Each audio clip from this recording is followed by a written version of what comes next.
നിലമ്പൂരിൽ കൊട്ടിക്കലാശം ആവേശത്തോടെ ഇന്നലെ അവസാനിച്ചിരുന്നു. ഇന്നിപ്പോൾ നിശബ്ദ പ്രചരണമാണ് മണ്ഡലത്തിൽ. ഈ ദിവസമാണ് സ്വാഭാവികമായും അടിയൊഴുക്കുകൾക്ക് ഇടമുണ്ടാവുക. നിലമ്പൂർ മണ്ഡലത്തിൽ അത്തരത്തിൽ വലിയ അടിയൊഴുക്കുകൾക്കുള്ള സാധ്യതകളാണ് കൽപ്പിക്കപ്പെടുന്നത്. പ്രധാനമായും അടിയൊഴുക്കുകളിൽ ഭയമുള്ളത് UDF ചേരിക്കാണ്. നിലമ്പൂരിൽ സ്വാഭാവികമായും അൻവറിന്റെ ചുവടുപറ്റി UDF ആധികാരിക വിജയം നേടുമെന്നായിരുന്നു എല്ലാവരും കരുതിയിരുന്നത്. എന്നാൽ LDFുമായി പിണങ്ങിയ PV അൻവർ UDF ചേരിക്കൊപ്പം ചേരുകയല്ല ചെയ്തത്. എന്തിനാണോ അൻവർ രാജിവെച്ചത് അതിൽ നിന്നെല്ലാം വ്യതിചലിച്ചാണ് ഇപ്പോഴത്തെ അദ്ദേഹത്തിന്റെ പ്രവർത്തനം. പിണറായിസത്തെ തകർക്കുവാനാണ് താൻ മത്സരിക്കുന്നതെന്ന് അൻവർ ആവർത്തിച്ചു പറയുമ്പോഴും ഇപ്പോൾ അദ്ദേഹത്തിന്റെ മനസ്സിലെ പ്രധാന ശത്രു VD സതീശൻ തന്നെയാണ്. ആരൊക്കെ ജയിച്ചാലും ആര്യാടൻ ഷൗക്കത്ത് ഒരിക്കലും വിജയിക്കരുത് എന്ന വാശിയാകും ഇപ്പോൾ അൻവറിനുള്ളത്. ചിലർ പ്രചരിപ്പിക്കുന്നത് പോലെ നിലമ്പൂർ മണ്ഡലം അത്ര കണ്ട് മുസ്ലിം ഭൂരിപക്ഷ മണ്ഡലമൊന്നുമല്ല. എല്ലാ വിഭാഗം ജനങ്ങളും ഒരുപോലെ അധിവസിക്കുന്ന മണ്ഡലങ്ങളിൽ ഒന്നു തന്നെയാണ് നിലമ്പൂർ. മലയോര ജനതയ്ക്ക് നിർണായകമായ ഒരു മണ്ഡലം കൂടിയാണ് നിലമ്പൂർ. വർഗീയതയുടെയും വിഭാഗീയതയുടെയും കാർഡ് ഇറക്കി ആര് കളിച്ചാലും അവർക്ക് നേട്ടമുണ്ടാക്കാൻ കഴിയാത്ത മണ്ഡലങ്ങളിൽ ഒന്ന് തന്നെയാണ് നിലമ്പൂർ. അങ്ങനെയുള്ള മണ്ഡലത്തിലാണ് UDFന്റെ ജമാഅത്തെ ഇസ്ലാമി ബന്ധം കൂടുതൽ വിവാദങ്ങളിലേക്ക് കടന്നിരിക്കുന്നത്. സ്വാഭാവികമായും ഇന്നത്തെ നിശബ്ദ പ്രചരണ ദിവസം ഇടതുമുന്നണിയും അൻവറും ഏറ്റവും അധികം പ്രചരണമാക്കുന്നത് UDFന്റെ ജമാഅത്തെ ഇസ്ലാമി ബന്ധം തന്നെയായിരിക്കും.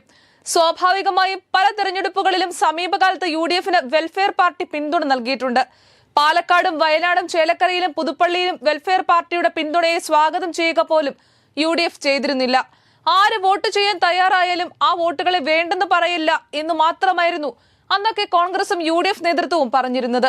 എന്നാൽ നിലമ്പൂരിലേക്ക് വന്നപ്പോൾ ജമാഅത്തെ ഇസ്ലാമിയെ ന്യായീകരിച്ച് പ്രതിപക്ഷ നേതാവ് VD സതീശൻ പോലും രംഗത്ത് വന്നു. മുൻപ് ഒരിക്കലും ജമാഅത്തെ ഇസ്ലാമിയെ പരസ്യമായി വെള്ളപൂശാൻ തയ്യാറാകാത്ത കോൺഗ്രസാണ് ഇന്നവരെ പതിവ് തെറ്റിച്ച് പ്രകീർത്തിച്ചു സംസാരിച്ചത്. ഒരുപക്ഷെ ജമാഅത്തെ ഇസ്ലാമിയെ ഇത്രമേൽ വെള്ളപൂശിയ മറ്റൊരു നേതാവും സതീശനെ പോലെ കോൺഗ്രസ് രാഷ്ട്രീയത്തിലില്ല.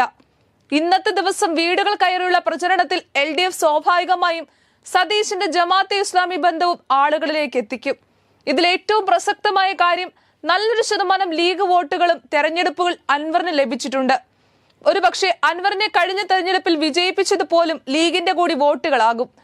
കോൺഗ്രസ് സ്ഥാനാർത്ഥിക്ക് വേണ്ടി തങ്ങളും അടിയുറച്ചുണ്ടെന്ന് ലീഗ് ആവർത്തിക്കുമ്പോഴും ലീഗിന്റെ മനസ്സ് ഇപ്പോഴും അൻവറിന്റെ കൂടെ തന്നെയാണ്. കുഞ്ഞാലിക്കുട്ടിയുടെ പല പ്രസ്താവനകളും ഉന്നം വെച്ചുള്ളതാണ്. അവിടെയും ഇവിടെയും തൊടാതെ സംസാരിക്കുന്ന കുഞ്ഞാലിക്കുട്ടി തെരഞ്ഞെടുപ്പ് കഴിയുമ്പോൾ സതീശനെ വാരി ഉടുക്കും. എല്ലാവരും ഉന്നം വെച്ചിരിക്കുന്നത് VD സതീശന് തന്നെയാണ്. ഇപ്പോൾ ഒരു തെരഞ്ഞെടുപ്പ് കാലം ആയതുകൊണ്ട് തന്നെയാണ് പലരും വെട്ടിത്തുറന്നൊന്നും പറയാത്തത്.